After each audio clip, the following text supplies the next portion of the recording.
নমস্কাৰ এছামিছ online YouTube চেনেললৈ আপোনালোক সকলোকে স্বাগতম জনাইছোঁ। মই মজিদ।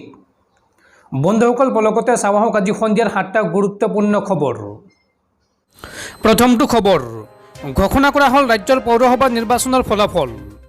ৰাজ্যৰ পৌৰসভা নিৰ্বাচনত বিজেপিৰ সুনামি, চৌদিশে বিজেপিৰ জয় জয়কাৰ।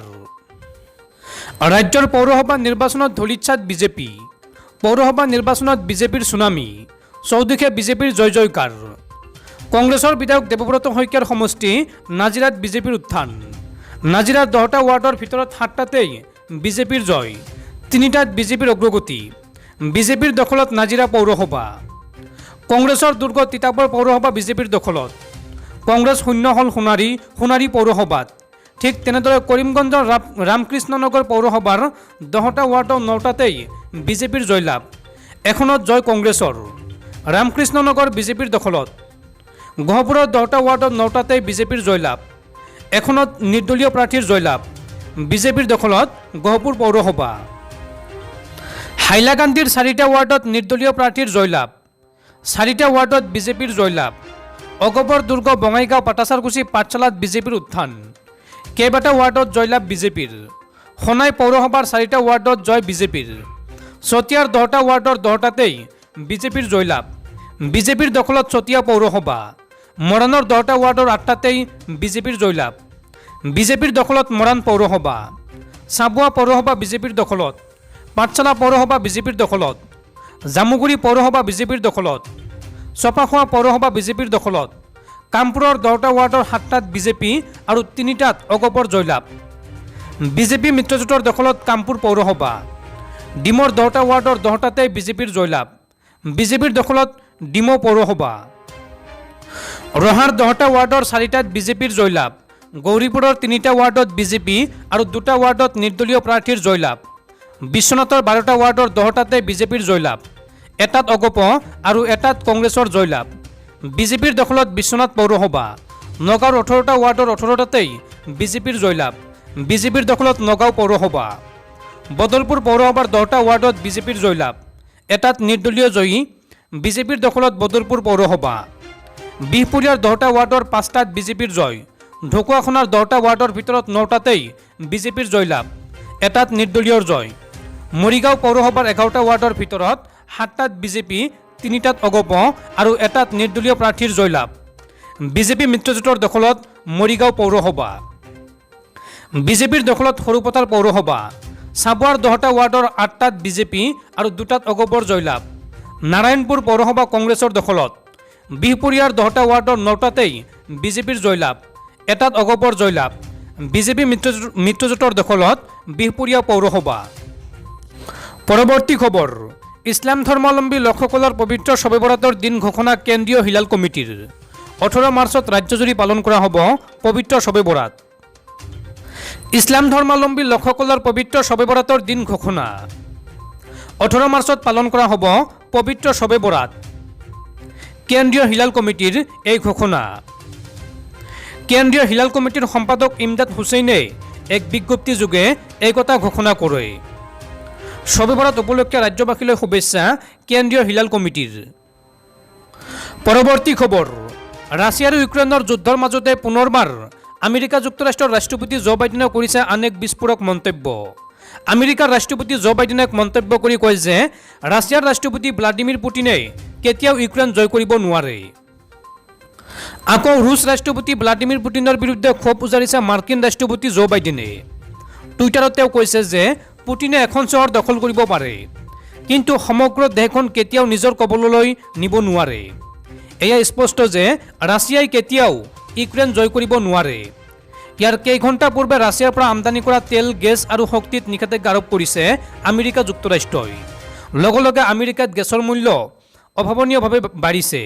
কিন্তু এই সংকটক প্ৰত্যাহ্বান হিচাপে লৈ আগুৱালেহে স্বনিৰ্ভৰশীল হোৱা যাব আৰু পুটিনৰ দৰে স্বৈৰাচাৰী শাসকক আঁতৰোৱা যাব, এইদৰে মন্তব্য কৰে আমেৰিকাৰ ৰাষ্ট্ৰপতি জো বাইডেনে।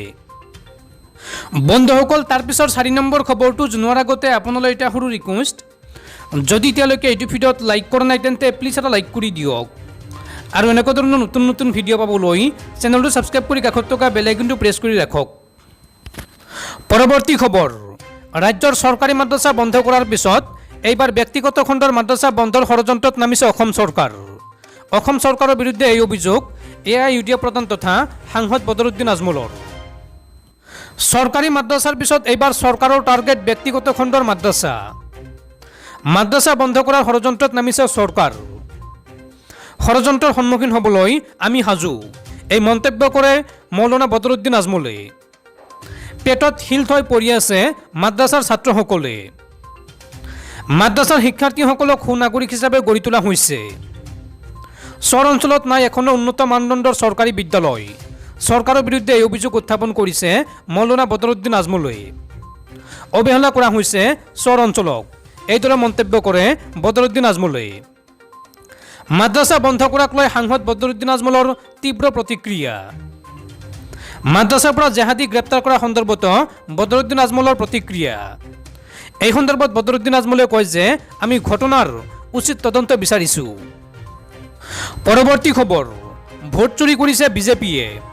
বিজেপিৰ বিৰুদ্ধে EVM চুৰিৰ অভিযোগ অখিলেশ যাদৱৰ। বৃহস্পতিবাৰে ঘোষণা কৰা হ'ব উত্তৰ প্ৰদেশ বিধানসভা নিৰ্বাচনৰ ফলাফল। ভোট গণনাৰ দুদিন পূৰ্বে মঙলবাৰে সমাজবাদী পাৰ্টিৰ মুৰব্বী অখিলেশ যাদৱে শাসনাধিষ্ঠ বিজেপিৰ ওপৰত ভোট চুৰি কৰাৰ অভিযোগ উত্থাপন কৰিছে। মঙলবাৰে এখন সংবাদমেল আহ্বান কৰি অখিলেশ যাদৱে কিছুমান ভিডিঅ' EVM চুৰিৰ প্ৰমাণ হিচাপে প্ৰদৰ্শন কৰে। বাৰাণসীৰ এটা গণনা কেন্দ্ৰত EVM অসুৰক্ষিত অৱস্থাত ৰখা হৈছে আৰু EVMসমূহ 3খন ট্ৰাকত লৈ যোৱা হৈছে বুলি অখিলেশ যাদৱে অভিযোগ উত্থাপন কৰে। ইয়াৰে এখন ট্ৰাক সমাজবাদী পাৰ্টিৰ কৰ্মীয়ে বাধা দিছিল বুলি তেওঁ দাবী কৰে।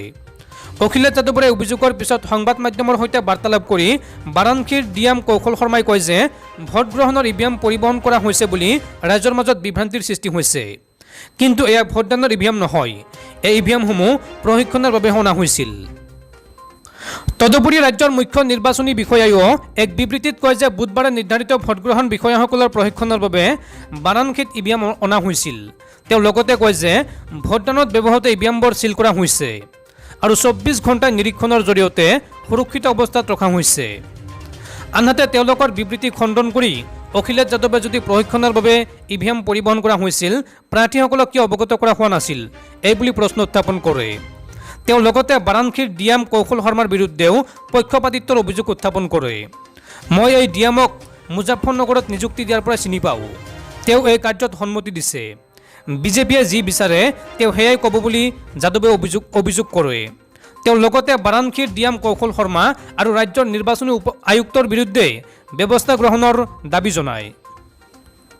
পৰৱৰ্তী খবৰ, সাৱধান, কঠোৰ হৈছে ৰাজ্যৰ পৰিবহণ বিভাগ।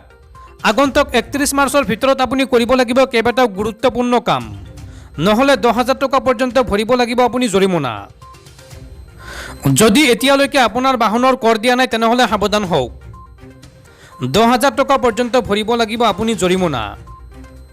যদি বাহনৰ নথিপত্ৰ নৱীকৰণ কৰা নাই আপোনাৰ বাহন জব্দ কৰা হ'ব। 31 মাৰ্চ শেষ সময়সীমা ধাৰ্য কৰিছে পৰিবহণ বিভাগে।